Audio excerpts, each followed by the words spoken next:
بسم اللہ الرحمن الرحیم۔ السلام علیکم ورحمۃ اللہ تعالی وبرکاتہ۔ پیارے ناظرین، آج کے اس ویڈیو میں بات کرنے والے ہیں حضرت ابراہیم علیہ السلام کے بارے میں، قوم کی نصیحت کے لیے بتوں سے بغاوت۔ پچھلے پارٹ 1 میں ہم نے ابراہیم علیہ السلام کا تعارف دیکھا، اور اب اس ویڈیو میں پارٹ 2 میں ہم دیکھیں گے قوم کی ستارہ پرستی اور قوم کی نصیحت کے لیے ابراہیم علیہ السلام کی بتوں سے بغاوت۔ تو چلو ویڈیو شروع کرتے ہیں۔ ستارہ پرستی۔ حضرت ابراہیم علیہ السلام کی قوم بت پرستی کے ساتھ ساتھ ستارہ پرستی بھی کرتی تھی، اور عقیدہ تھا کہ انسانوں کی موت اور حیات، ان کی روزی، ان کا نفع نقصان، خوش سالی قحط سالی، جیت اور کامیابی اور ہار، اور پستی غرض دنیا کے تمام کارخانے کا نظم و نسق تارے اور ان کی حرکتوں کی تاثیر پر چل رہا ہے، اور یہ تاثیر ان کی ذاتی صفتوں سے ہے، اس لیے ان کی خوشنود ضروری ہے، اور یہ ان کی پوجا کے بنا ممکن نہیں ہے۔ اس طرح حضرت ابراہیم علیہ السلام جس طرح ان کو ان کی سفلی جھوٹے معبودوں کی حقیقت کھول کر حق کے راستے کی طرف دعوت دی، اسی طرح ضروری سمجھا کہ ان کے جھوٹے باطل معبودوں کی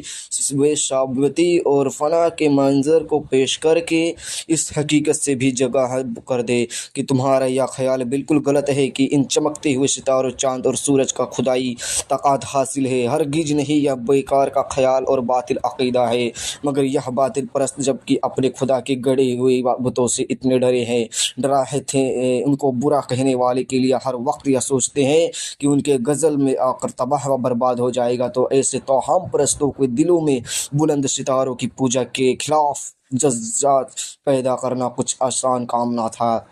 اس لیے حضرت ابراہیم علیہ السلام نے ان کے دماغ کے مناسب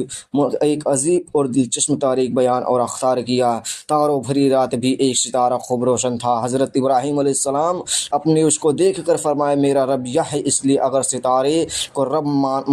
مان سکتے ہیں تو یہ ان میں سب سے ممتاز اور روشن ہے، لیکن جب وہ اپنے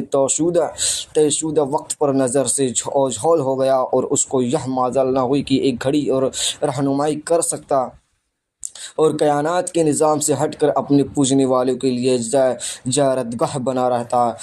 تب حضرت ابراہیم علیہ السلام نے فرمایا، میں چھپ جانے والوں کی پسند نہیں کرتا، یعنی جس چیز پر مجھ سے بھی زیادہ تبدیلیاں یا اکثر پڑتا ہو اور وہ جلد ان اشرات کو قبول کر لیتا ہو، وہ میرا معبود کیوں ہو سکتا ہے؟ پھر نگاہ اٹھائی تو دیکھا کہ چاند اب و تب کے ساتھ اپنے موجود ہے۔ اس کو دیکھ کر فرمایا، میرا رب یہ ہے، اس لیے یہ خوب روشن ہے اور اپنی ٹھنڈ روشنی سے ساری دنیا کو نور کا گڑھ بنائے ہوئے ہیں۔ پاس اگر تاروں کا رب بنانا ہی تو اسی کو کیوں نہ بنایا جائے، کیونکہ یہ اس کا زیادہ حقدار نظر آتا ہے۔ زبان سے بت پرستی کے خلاف ہدایت کا تبلیغ کے بعد کواکب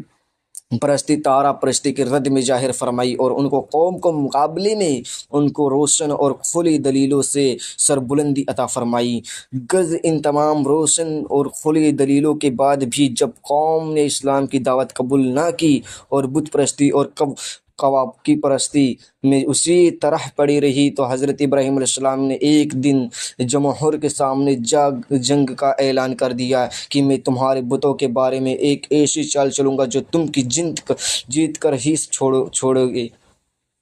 اس معاملے میں متعلق اصل صورت حال یہ ہے کہ جب ابراہیم علیہ السلام نے آزر اور قوم کے لوگوں کو ہر طرح بت پرستی عیبوں کے ظاہر کر کے اس میں باز رہنے کی کوشش کر